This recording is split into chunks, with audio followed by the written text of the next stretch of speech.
परम शांति। परम शांति। सभी व्यूअर्स को बेहद की परम शांति। माँ बापू जी को नमन। जी, परम शांति रीटा बहन, आपका स्वागत है हमारे परम शांति मोटिवेशन एंड मेडिटेशन चैनल पे। और सबसे पहले आपको बेहद का धन्यवाद कि आपने समय निकाल के हमारे साथ पॉडकास्ट करने का आज डिसीजन लिया। So thank you so much for coming. Thank you so much for calling me on this platform. बल्कि मुझे कहना चाहिए कि आपने मुझे ये मौका दिया इस प्लेटफॉर्म पे बुला करके कि मैं तो अपने। आज जो विषय मैंने पर्टिकुलरली सिलेक्ट किया उसका एक स्पेशल रीजन था। थोड़ा सा मैं टाइम ले लेती हूँ, 1 मिनट, तब तक सब और लोग आ जाए। तो मैंने लिखा था कि आज मेकिंग स्पिरिचुअलिटी सिंपल। तो हम हमेशा जो अध्यात्म का जो विषय आता है ना, तो हम बहुत ज्यादा उसमें कॉम्प्लेक्सिटीज अपने अंदर ही, हमारे माइंड में बहुत सारी चीजें चलती है जिससे हम उसको बहुत कॉम्प्लेक्स मान लेते हैं। बट एक्चुअल में बहुत सिंपल है। और आज मैंने ये सिंपल इसलिए रखना था क्योंकि मैं चाहूंगी कि आज हम कुछ बहुत ही बेसिक क्वेश्चंस लेने वाले हैं, ज्ञान से रिलेटेड, कर्म से रिलेटेड, जिसमें कैसे आत्माओं की गति होती है, कर्मों में कर्म करते करते आत्माओं की अंतिम गति कैसे और क्या प्राप्त होती है। ऐसे बहुत सारी बहुत कैजुअल लिस्ट ऑफ क्वेश्चंस है जो मैं डॉक्टर रीटा जी से पूछूंगी। और उनके ज्ञान, उनके अनुभव और उनके डेली लाइफ में वो शायद ऐसे क्वेश्चंस को एनकाउंटर भी करती होंगी। तो मैं चाहूंगी कि वो अपने तरीके से इसका जवाब दे और व्यूअर्स तक पहुंचे इसका जवाब। क्योंकि एक कुछ क्वेश्चंस थे जो लोग अक्सर पूछते हैं, लोगों के क्वेश्चंस आते हैं। हम जानते हैं कि मनुष्य जीवन कर्म प्रधान है। और लेकिन ये जानते हुए भी काफी सारी चीजों को हम शायद एक्सेप्ट नहीं करते या हम इग्नोर करते हैं। बहुत सारी चीजें ऐसी है जिसको हम समझना नहीं चाहते, या कहे कि कोई समझाने वाला भी सही तरीके से नहीं है, क्योंकि कर्म इतना वास्ट भी है। और देखा जाए तो जिसने जो किया उसने भोगा, ये सिंपल टर्म्स में लोग बेसिक लेवल पे समझते हैं। बट इसका जो अति सूक्ष्म पार्ट होता है वो शायद कोई समझता नहीं है। तो मैं चाहती थी कि कुछ क्वेश्चंस थे, आप उसको जवाब दीजिएगा। जैसे हम देखते हैं कि कई बार गलत तरीके से जो धन कमाने वाले जैसे लोग होते हैं वो समृद्ध हो जाते हैं, जबकि जो ईमानदारी से काम करने जा रहा है, कई लोग होते हैं ऐसा बोलते हैं ना, मैं तो इतना अच्छी तरीके से ऑनेस्ट तरीके से काम करता हूँ लेकिन उसका मुझे कोई फल नहीं मिलता है। तो उन ऐसे लोगों को आप क्या जवाब देंगे? एक्चुअली अगर हम इसको ज्ञान मार्ग से जुड़ी हुई आत्माओं के नजरिए से देखें तो वो सब तो इसका जवाब अच्छे से जानते हैं कि इसका एक ही जवाब है, कार्मिक अकाउंट या कर्म का सिद्धांत। लेकिन चूंकि थोड़े दिन पहले मेरे पास भी ऑफिस में मेरी ही एक साथी का, एक बहन का यही सवाल आया था जो आप पूछ रही हैं। शायद शब्दों का हेर फेर हो सकता है बट यही सवाल था। और मैंने इमीडिएटली, चूंकि वो ज्ञान मार्ग से नहीं, वो भक्ति मार्ग से जुड़ी हुई हैं, और मुझे लगा कि ये सवाल तो इतना कॉमन है और इसका मैंने जो उनको जवाब दिया वही मैं सबसे पहले यहाँ बताना चाहूंगी। एक्चुअली क्या है कि ये कर्म का फल होता है। लेकिन कर्म के फल के बारे में भी जब बात करते हैं तो जो ज्ञान मार्ग में नहीं है, जो कर्म का सिद्धांत या कार्मिक अकाउंट की गहराई में नहीं गए हैं, उनके एंगल से अगला सवाल आता है कि इतने साल तो हो गए, जो मुझे उन बहन ने जवाब दिया, इतने साल तो हो गए हम उनको देख रहे हैं और फिर भी है ना 27 लाख की, वही हमारे जैसी नौकरी है, वो 27 लाख की गाड़ी में घूमते हैं, उनको तो कोई कर्म का ऐसा फल नहीं मिला। और हम हैं कि इतना सही रास्ते पे चलते हैं तो संघर्ष पे संघर्ष किए जा रहे हैं, और उसके बाद भी परिस्थिति, क्योंकि एक नौकरी पेशा इंसान सरकारी नौकरी में बच्चों की जिम्मेदारी, लौकिक जिम्मेदारियां, मतलब काफी सारी चीजें रहती हैं उनको मैनेज करना, और ये सब तो ये उनका सवाल था उस एंगल से। तब मेरा उनको बहुत ही सिंपल लैंग्वेज में, एक साधारण इंसान की भाषा में जो जवाब आया वो मैं यहाँ बताना चाहूंगी। लाइक क्या होता है कि कर्म वैसे तो हम सभी जानते हैं कई तरह के होते हैं, और हम कर्म किए बिना भी नहीं रह सकते। जैसे ही श्री बिल्कुल। कृष्ण ने अर्जुन को जब बताया था तो उस समय भी यही बात थी। मैं इसको सिर्फ ब्रीफ में बोलूंगी क्योंकि अभी हम गीता के बारे में ज्यादा बात नहीं कर रहे हैं, हमें अभी कर्म से रिलेटेड ही बात करनी है।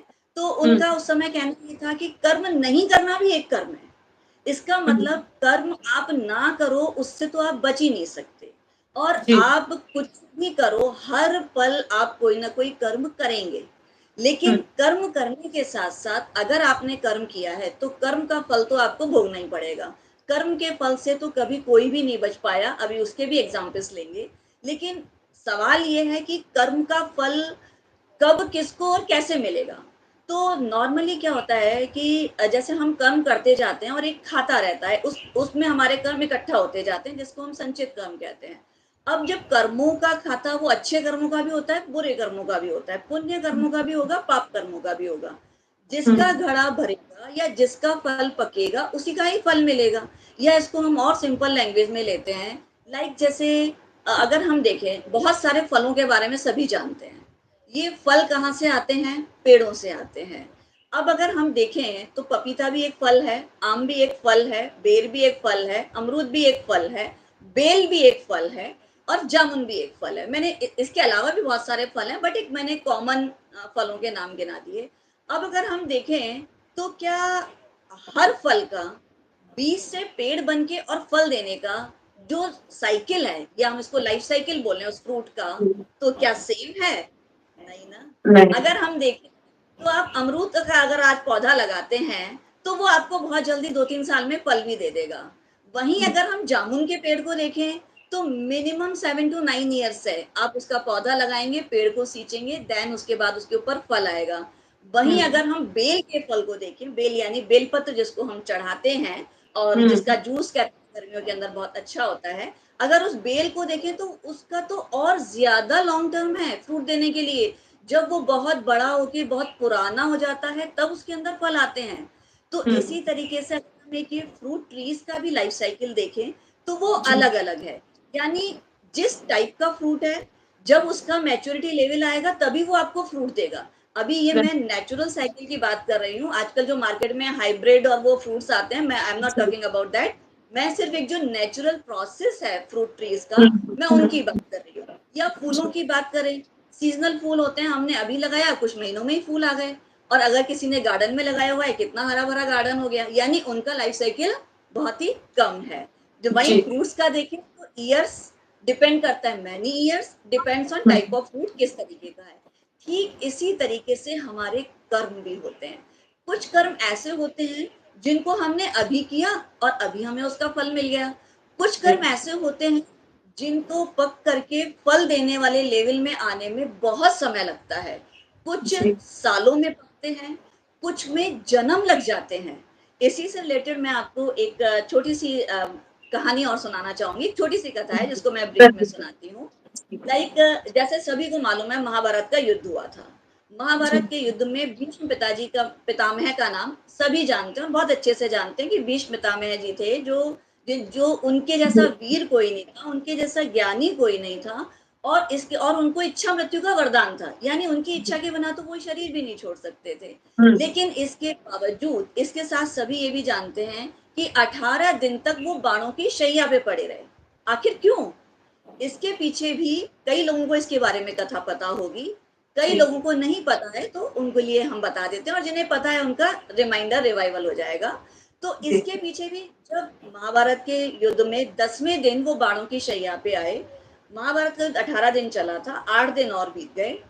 महाभारत का युद्ध खत्म होने के बाद 10 दिन के बाद में प्रभु श्री कृष्ण अर्जुन के साथ भीष्म पितामह जी से मिलने गए। वो उस समय भी बाणों की शैया पे थे और उत्तरायण का इंतजार कर रहे थे। तो भीष्म पितामह जी ने श्री कृष्ण से यही पूछा कि आखिर मेरे ये किस कर्म का फल है कि मैं ऐसे बाणों की शैया पर हूँ। तो उन्होंने, श्री कृष्ण जी का जवाब था, आप तो खुद इतने ज्ञानी हैं और अपने सारे पास्ट कार्मिक अकाउंट, यानी आप अपने पिछले जन्मों का आकलन तो आप स्वयं कर सकते हैं, फिर आप ये सवाल क्यों पूछ रहे हैं? भीष्म पितामह जी ने जवाब दिया कि मैं अपने पुराने 100 जन्म देख चुका हूँ। यानी एक दो नहीं, 100 जन्म वो देख चुके थे, और उसमें उन्हें ऐसा कोई कर्म नजर नहीं आया जिसका फल इस रूप में उन्हें मिलता। यानी मृत्यु तो आनी ही थी, लेकिन बाणों की शैया का दुख क्यों, और वो भी 18 दिनों तक। तो जी। उसके बाद जब उनको बताया श्री कृष्ण जी ने कि आपने 100 जन्म तो देखे, लेकिन आपने 101वें जन्म में, यानी 100 जन्म के ठीक पहले वाले 101वें जन्म में जो कर्म आपने किया था, आज आप उसी का फल भोग रहे हैं। तो ये बताने का मतलब है, जब भीष्म पितामह जैसे जो कि इतने ज्ञानी, इतने वीर पुरुष थे, उनके कर्म को पकने में भी 101 जन्म लग गए। तो हम तो बहुत साधारण इंसान है और बहुत साधारण मानव योनि में है।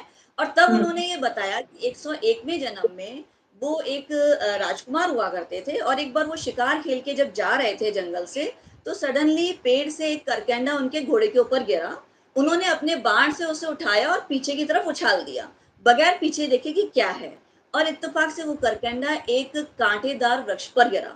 अब वो चूंकि पीठ के बल गिरा था, तो वो सारे कांटे उसकी पीठ में चुभे, और उसके बाद वो जितना उससे निकलने की कोशिश करता था, वो उतना ही उन कांटों में उलझता जाता था। इस तरीके से 18 दिन तक उस करकंडा ने वो कांटों के चुभने की पीड़ा को भोगा। और जब वो नहीं निकल पा रहा था, तो हर पल उसके अंदर से ये प्रार्थना थी ईश्वर को कि जिस युवराज की वजह से मैं इस स्थिति में हूँ, एक दिन उसे भी इसी कर्म का फल भोगना पड़ेगा और वो इस स्थिति में आएंगे। लेकिन चूंकि उनके कर्म हर जन्म में इतने अच्छे थे और बहुत ही पुण्य कर्म में थे, हर 100 जन्म के अंदर उन्होंने एक राज परिवार में ही जन्म लिया और अच्छे कर्म किए, सदमार्ग पे चले, सत्य के मार्ग पे चले, तो उस करकंडा का जो श्राप था, उस कर्म का फल वो नहीं भुगत पाए। लेकिन द्वापर युग में भी अगर अपन स्टार्टिंग से लेके देखें, तो सभी जानते हैं कि उन्होंने हर तरीके का सैक्रिफाइस कभी अपने आप को ऊपर नहीं रखा। उन्होंने राजा बनने की चाह नहीं रखी, अपने पिताजी के लिए राजगद्दी का त्याग कर दिया, विवाह नहीं किया, सब कुछ किया उन्होंने, जो जी। उनके सत्कर्मों को बढ़ाता चला गया। फिर उनका अगला सवाल ये था कि मेरा ऐसा क्या कर्म इस जन्म में हो गया जो मुझे ये भुगतना पड़ा। तो सभी जानते हैं, और वही श्री कृष्ण जी का जवाब था कि आपके इस जन्म में भी शुरू से लेके सारे कर्म सही थे, लेकिन आपका पहला दुष्कर्म, जो आपने असत्य के मार्ग पे चलते हुए लेकिन प्रेम में और सिंहासन से बंधे हुए होने में आपने दुर्योधन का साथ दिया।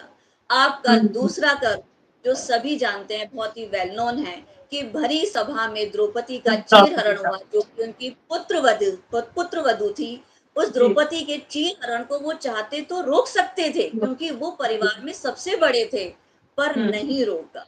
और यही वजह थी कि उनके सारे पुण्य कर्म एक झटके में क्षीण हो गए, और उस करकंडा का शाप फलीभूत हो गया, और वो 18 दिन तक उस बाणों की शैया पर आए।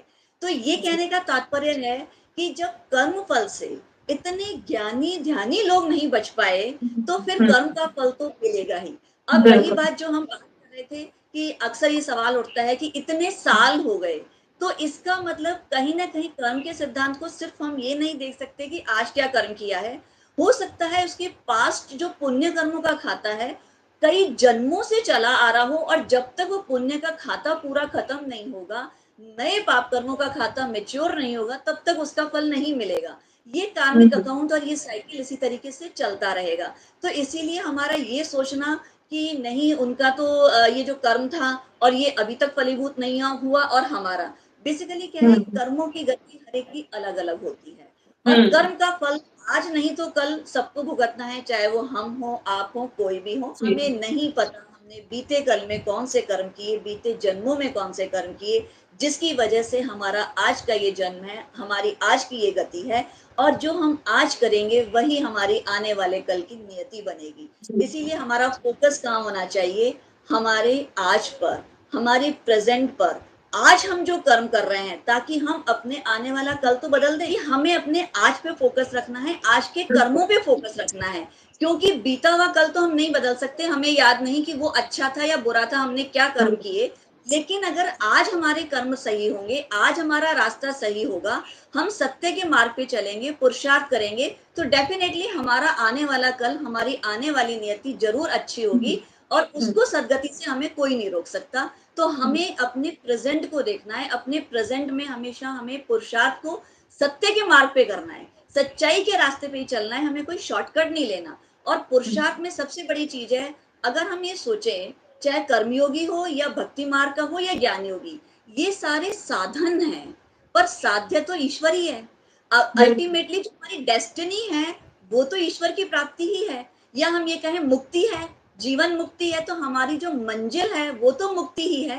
बाकी साधन तो एक के बाद एक जैसे हम पढ़ते जाते हैं। जैसे मान लीजिए कि आज कोई कर्मयोगी है या कोई भक्ति मार्ग से जुड़ा है, तो भक्ति का फल भी बापूजी ने बताया ज्ञान मिलता है। जब आपके भक्ति मार्ग का कोटा पूरा हो जाएगा, कर्मकांड का कोटा पूरा हो जाएगा, तो आपको स्वतः ही ज्ञान मिल जाएगा। कैसे मिलेगा वो नहीं सोचना, वो रास्ते भी स्वयं बनेंगे, और स्वयं वो चीज आपके सामने आ जाएगी। यहाँ तक कि आपका गुरु भी आपकी चेतना का स्तर आने पर खुद आपके सामने आ जाता है। तो हमारा फोकस अपने आज पर, हम आज क्या पुरुषार्थ कर रहे हैं, हमारी मंजिल तक पहुंचने के लिए वही सबसे अहम है, वही सबसे मेन है। तो यही जी था कि भाई अपने आज पर हम फोकस करें और अपने कर्मों की सदगति पर फोकस करें। जी तो हमारी जी। नियति जरूर थैंक यू रीटा बहन, परम शांति। नियत की परम शांति।